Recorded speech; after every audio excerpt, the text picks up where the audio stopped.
লেখা চাইছে। তো আমরা যখন একত্রিত হই বয়ান জারি রাখতে হবে। এই নতুন বাংলাদেশে যখন গুরু মানিক ভাই এবং আমার রিলস হচ্ছে। হ্যাঁ আজম ভাই, হ্যালো,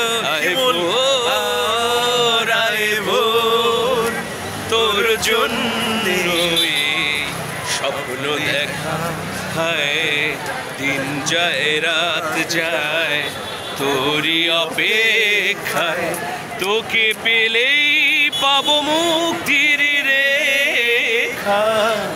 আয় ভোর আয় ভোর আয় ভোর আয় ভোর। ভোর যেটা এসেছে সেটাকে কার্যকর করতে হবে আমাদের। তরুণদের যে বুদ্ধিবৃত্তিক কাজ সেগুলো দিয়েই একটা সমৃদ্ধশালী সবার অংশগ্রহণমূলক বাংলাদেশ তৈরি করতে হবে আমাদের, যেখানে কোনো বিভেদ থাকবে না, বৈষম্য থাকবে না, সত্যিকার অর্থেই কপটতা মুক্ত বাংলাদেশ। সেই বাংলাদেশের সৈনিক, সাংবাদিক, জীবনমুখী গানের শিল্পী শিমুল পারভেজ,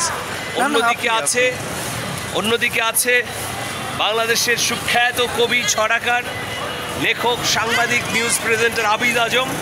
সবাইকে মিলে আমরা একটা নতুন বাংলাদেশ, নতুন ভোর আনতে চাই ইনশাল্লাহ। যেটা এসেছে এটা আংশিক ভোর, কিন্তু আমরা পরিপূর্ণ ভোর আনবো ইনশাল্লাহ। আপনি 3 বছর আগে যে গানটা করেছিলেন আয় ভোর, আর এই যে 5 আগস্টের পরে যে ভোটটা পেলেন, আসলে আপনি কি গান লেখার সময় কি এটা ভাবছিলেন যে এরকম একটা ভোট পেয়ে যাবেন? আপনার গানের পর কিন্তু আমরা বিশ্বাস করছিলাম যে একটা নতুন ভোর আসবে, কিন্তু এরপরে কেমন লাগলো?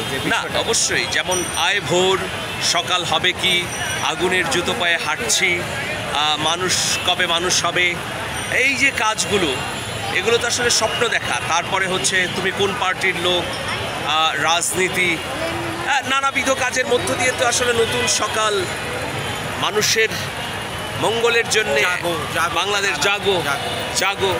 তো এই সব কাজের মধ্য দিয়ে নীল পরকিয়া, হ্যাঁ, তারপর আসিফ ভাইয়ের সঙ্গে এটা কি যেন একটা দেশের গান আছে ভ্যালেন্টাইন নিয়ে, যেটা ছাত্রবেলার প্রেম, হ্যাঁ, নকুলের সঙ্গে আছে, সেটা নকুলের সঙ্গে, তারপর আগুনের জুতো পায়ে হাঁটছে, মাগো তুমি কেমন আছো, আগুন ভাইয়ের সঙ্গে যে গানটা আছে। সবগুলো গানের মধ্য দিয়েই আসলে একটা নতুন সকাল এবং নতুন সময়ের ভাবনা উচ্চারিত হয়েছে। তো নতুন সকাল এলো, কিন্তু এটা পরিপূর্ণ সকাল বলা যাবে না। এটা একটা সকাল, পরিপূর্ণ সকাল তখনই হবে যখন সব মানুষের অধিকার নিশ্চিত হবে বাংলাদেশে। তো সেটার জন্য আমরা এখন লড়াই করছি। ইনশাল্লাহ আমাদের বয়ান কাজে লাগবে, আমাদের বয়ানও কাজে লাগবে, বয়ান বৃথা যাবে না। এবং এখনও যেভাবে ফ্যাসিবাদীর যেই সাপগুলো মানে কণা তুলে আছে, তো সেটাও সেই বিষদাঁতগুলোও ভেঙে দিতে হবে এবং যেন বিপ্লব ব্যাহত না হয়, সেজন্য এই বয়ানটা মানিক ভাইয়া যেমনটি বলছিলেন, যেমনটি বলছিলেন যে বয়ানটা জারি রাখা এবং আবু সাইদ মুগ্ধ, শেষ হয়নি যুদ্ধ, এই অমর দুটো পংক্তির রচয়িতা মানিক ভাইয়া। এটা একটা মানে বিপ্লবের একটা ট্রেডমার্ক হয়ে গেছে এবং এটা একটা সিগনেচার পোয়েম বলবো আমি, দুটো লাইন।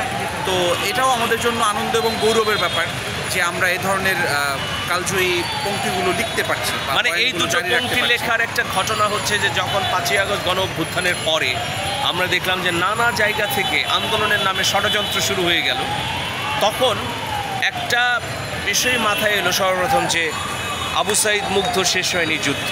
আমাদের যুদ্ধ তো আসলে শেষ হয়নি।